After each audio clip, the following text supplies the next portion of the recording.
ขณะนี้พระภิกษุสงฆ์ที่ท่านอยู่บนเขาก็จะทำการเดินรับบาตรคุณโยมญาติโยมเหมือนทุกๆวันฉะนั้นอาตมาก็วันนี้วันที่5ของการปฏิบัติธรรมทุกๆวันคุณโยมนะประมาณ9 โมงครึ่งพระภิกษุสงฆ์ครูบาอาจารย์ที่ท่านมาปฏิบัติธรรมปริวาสกรรมก็จะเดินมารับบาตรจากคุณโยมนะลงมาจากเขาเป็นภาพที่สวยงามคุณโยม10 วันนี้ก็จะเห็นภาพแบบนี้ทุกวัน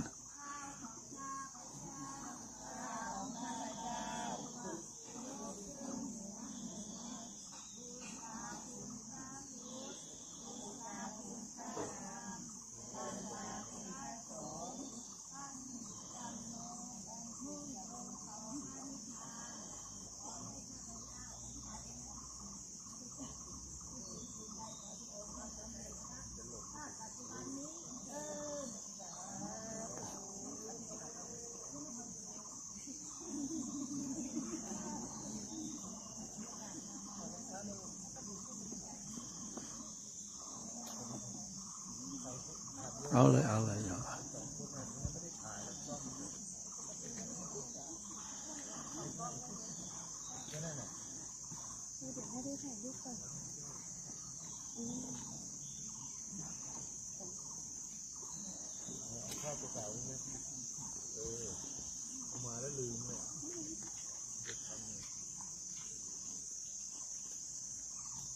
วันนี้ญาติโยมมากันมากกว่าทุกๆวันเดินทางมาจากในจังหวัดเชียงใหม่จากอำเภอแม่ริมจากหลายๆสถานที่เมื่อรู้ว่าทางสำนักวิปัสสนาเราได้จัดปริวาสกรรม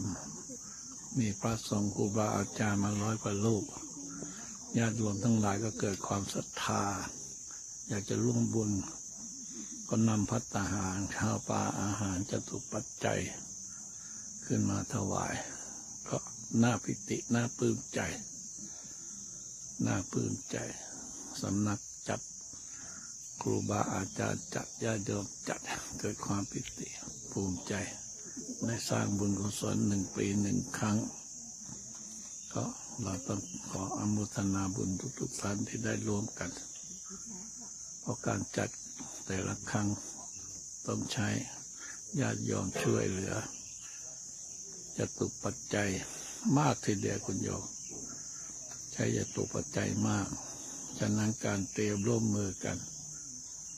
ถ้าเราร่วมมือกันก็ทุกอย่างงานก็จะสำเร็จลุล่วงไปด้วยดีปีนี้ก็เป็นปีที่4ของการจัดปริวาสคุณพระสงฆ์องค์พระเจ้าก็มากขึ้นญาติโยมก็มากขึ้นภัตตาหารที่มาถวายพระก็มากขึ้นก็ต้องขออนุโมทนาบุญที่เราได้ร่วมกันทำในงานครั้งนี้ให้ลุล่วงไปสำเร็จสำนักเราได้จัดปฏิบัติธรรมวิปัสสนาปริวาสไม่คิดอะไรคุณโยมทำเพื่อบุญทำเพื่อ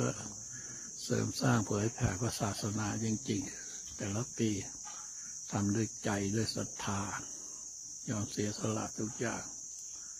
กำลังกายกำลังใจปัจจัยเงินทอง